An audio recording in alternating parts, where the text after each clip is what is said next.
हाय, मेरा नाम है अक्षय। आज हम जानेंगे योगास जीवन के किस किस पहलू पे कैसे कैसे काम करते हैं।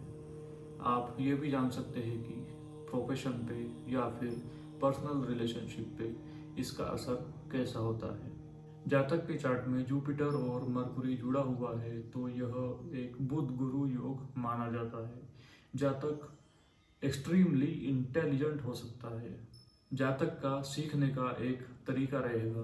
जातक कोई भी चीज़ सीखेगा तो उसको हमेशा वेरीफाई करने की कोशिश करेगा। अगर वो वेरीफाई कर पाता है तभी वह उस चीज़ को मानेगा। जातक हमेशा अपने गुरु को क्वेश्चन पूछता रहेगा।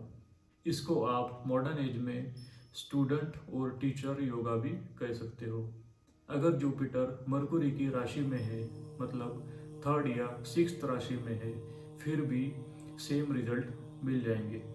जातक बहुत ही intelligent, smart and business minded रहेगा।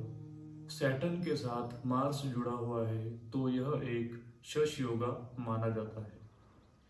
यह कॉम्बिनेशन जिस चार्ट में होगा वह जातक की मैरिज बहुत अच्छी नहीं चलेगी। अगर बहुत ही ज़्यादा इशू आ रहे हैं और जातक उसको हैंडल नहीं कर पा रहा है तो कहीं ना कहीं जातक की मैरिज टूट भी सकती है। जातक डिप्रेशन में भी जा सकता है। लेकिन जातक की उसके बिजनेस में स्टेडी ग्रोथ होगी। जातक में लीडरशिप क्वालिटी होगी, डिसिप्लिन होगा, जातक को रिकॉग्निशन मिलेगा सोसाइटी में। सन अगर मरकुरी के साथ जुड़ा हुआ है तो कहीं ना कहीं यह एक बुध आदित्य योगा माना जाता है। यह एक बहुत ही कॉमन योगा है, लेकिन जिसका सन और मरकुरी सही जगह पे पोजीशन है उसकी, तो तभी यह योगा फलित होता है। अगर जातक का मरकुरी सन की तरफ ट्रैवल कर रहा है, मतलब मरकुरी की डिग्री कम है और सन की ज़्यादा है, तो कहीं ना कहीं यह जातक को अकेडमिकली इंटेलिजेंट बनाएगा। जातक का फादर भी बहुत ही ज़्यादा इंटेलिजेंट होगा। अगर जातक का सन केतु के साथ जुड़ता है तो यह एक सूर्य ग्रहण योगा बनाता है, क्योंकि केतु हमेशा सन को ग्रहण लगाता है। यह जातक को नेम एंड फेम मिलने नहीं देगा, लेकिन जातक को गवर्नमेंट सपोर्ट से अपना प्रोफेशन चालू कर सकता है। मतलब जातक ऐसा कोई प्रोफेशन करता है जहाँ पे उसको गवर्नमेंट सपोर्ट की ज़रूरत होगी तो वह ज़रूर मिलेगी। जातक गवर्नमेंट कॉन्ट्रैक्ट भी ले सकता है। जातक का राहु अगर मरकुरी के साथ जुड़ता है तो यह एक चतुर्बुद्धि योग माना जाता है। यह योग एक मल्टी टैलेंटेड योगा भी माना जाता है, क्योंकि यह जातक को बहुत ही ज़्यादा मल्टी टैलेंटेड बना देता है। हो सकता है कि जातक स्पोर्ट्स में भी अच्छा है और एकेडमिक्स में भी अच्छा है। हम कुछ धन योगा की बात करने वाले हैं। वीनस अगर मरकुरी के साथ जुड़ता है तो यह आपको 2, 4, 8 घर दे सकता है। 2 या फिर 4 या फिर 8। इस योगा को करोड़पति योगा भी बोला जाता है। डिपेंड करता है कि जातक की करंट पोजीशन क्या है। यह योगा जातक के पैसे को मल्टीपल भी कर सकता है। जातक का वीनस अगर राहु के साथ जुड़ता है तो यह और एक धन योगा माना जाता है। जातक 100 करोड़ से लेके 500 करोड़ तक इजीली कमा सकता है। इसको आप करोड़पति योगा भी कह सकते हो। राहु हमेशा जिस चीज़ के साथ जुड़ता है, मतलब जिस प्लैनेट के साथ जुड़ता है, उस प्लैनेट के कारक तत्वों को एक्सपैंड कर देता है। यह योगा नॉर्मली मैरिज के बाद काम करता है, क्योंकि मैरिज के बाद ही वीनस एक्टिव हो जाएगा। यह योगा लिविंग सिग्निफिकेटर को खराब करेगा और नॉन लिविंग सिग्निफिकेटर को बढ़ाएगा। तो इसका मतलब यह आपके पैसों को बढ़ा सकता है।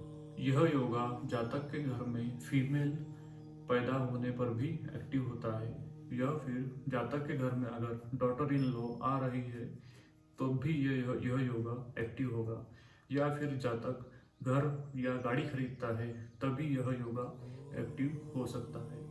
मून अगर केतु के साथ जुड़ा हुआ है तो यह एक चंद्र ग्रहण योगा बनाता है। अगर जातक स्पिरिचुअल है तो यह योगा उसके स्पिरिचुअल लाइफ में बहुत ही ज़्यादा इम्पैक्ट देगा, बहुत ही अच्छे तरीके से।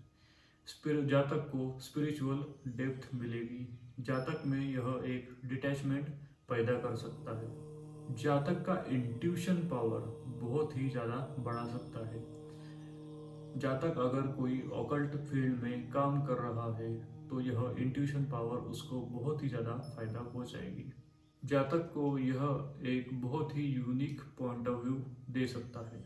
अगर निगेटिव वे में बात की जाए तो यह जातक को इमोशनल टर्बुलेंस भी दे सकता है या फिर इलनेस भी दे सकता है, मतलब मेंटल इलनेस की बात हो रही है। अगर यह योगा एक्टिव हो जाए तो जातक को उसके फैमिली से डिटैच भी कर सकता है। यह एक डबल एज स्वॉर्ड है, मतलब यह जातक को बहुत फ़ायदा भी पहुंचा सकता है उसके स्पिरिचुअल लाइफ में, लेकिन उसकी पर्सनल लाइफ मतलब फैमिली लाइफ खराब कर सकता है। अगले योगा की बात की जाए तो अगर जातक का सैटर्न और मून जुड़ा हुआ है तो यह जातक को विष योगा देता है। इसको विष योगा भी कहा जाता है। अगर दूसरे वर्ड में बोला जाए तो यह एक विष हरण योगा भी है, क्योंकि इन जातकों के साथ जब भी कोई मेंटल डिप्रेस्ड लोग बात करते हैं तो कहीं ना कहीं उनको अच्छा लगता है। यह जातक को उसके प्रोफेशन में हमेशा चेंजेस देगा। अगर जातक मून के प्रोफेशन में नहीं है तो डेफिनेटली यह प्रोफेशन सेट करने में बहुत ही ज़्यादा तकलीफ दे सकता है। जातक के प्रोफेशन में ट्रैवलिंग हो सकती है। जातक को इमोशनल टर्बुलेंस भी दे सकता है। जातक को यह बहुत ही आइसोलेटेड पर्सन भी बना सकता है। जातक की एक ही रेमेडी होगी, वह मून रिलेटेड प्रोफेशन करे, नहीं तो जातक का प्रोफेशन सेट होने में बहुत ही ज़्यादा तकलीफ होगी। जातक को डिप्रेशन तो देगा ही देगा यह योगा, और जातक को रात में पढ़ाई करने की या फिर काम करने की आदत हो सकती है। जातक का माइंड रात में बहुत ही ज़्यादा एक्टिव होगा। जातक का अगर वीनस और केतु जुड़ा हुआ है तो यह एक धन योगा क्रिएट करता है। अगर जातक को इस योगा का बेनिफिट उठाना है तो कहीं ना कहीं जातक को अपने पैसों से मेंटली बहुत ही ज़्यादा डिटैच रहना पड़ेगा, तभी जाके उसको यह योगा पैसा लाके दे सकता है। यह योगा बड़े बड़े बाबाओं के चार्ट में होता है। अगर जातक हमेशा पैसों के बारे में सोचता रहता है या फिर उसको बहुत ही ज़्यादा कमाने की कोशिश करता है तो यह योगा उसको कमाने नहीं देगा, क्योंकि जातक का एक कारक तत्व डिटैचमेंट भी है। जातक वीनस रिलेटेड काम करके भी कमा सकता है, लेकिन जातक का हमेशा सेवा भाव होना चाहिए। पैसा कमाना उसका कभी भी टारगेट नहीं होना चाहिए। आपका अमूल्य समय देने के लिए बहुत बहुत धन्यवाद। अगर आपको कुछ कमेंट करना है तो आप कर सकते हो। आपके कमेंट के बेसिस पे नेक्स्ट वीडियो हम बनाएंगे।